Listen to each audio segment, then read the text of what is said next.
This campus is quite unique. It is 15 or 16 agencies working together on a 13-acre campus, providing resources from which people can end their homelessness.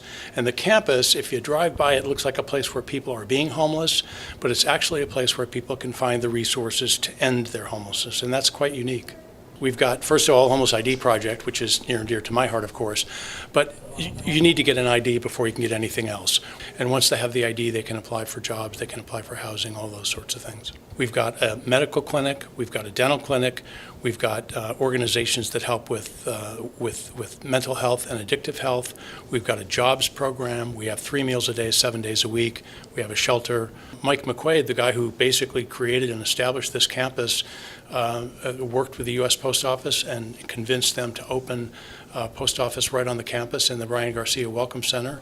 And that campus serves everybody who has a campus ID. They can get whatever mail, incoming and outgoing. And it's, as you saw from the video that you took in there, I mean, almost everybody that comes through here uses that. It's a hugely successful, hugely popular part of the campus.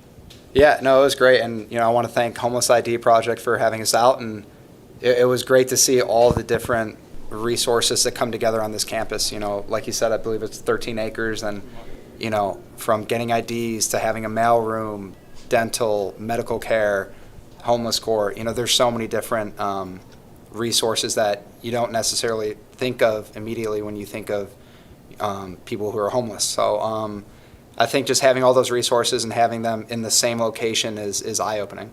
Sports franchises have fans, they have visibility, and that visibility, getting people to understand what goes on down here and the importance of what goes on down here is critically important. So sports teams play a major role, I think, in helping to pull together a community from a spirit perspective, and using that spirit to provide information, I think, is critically important.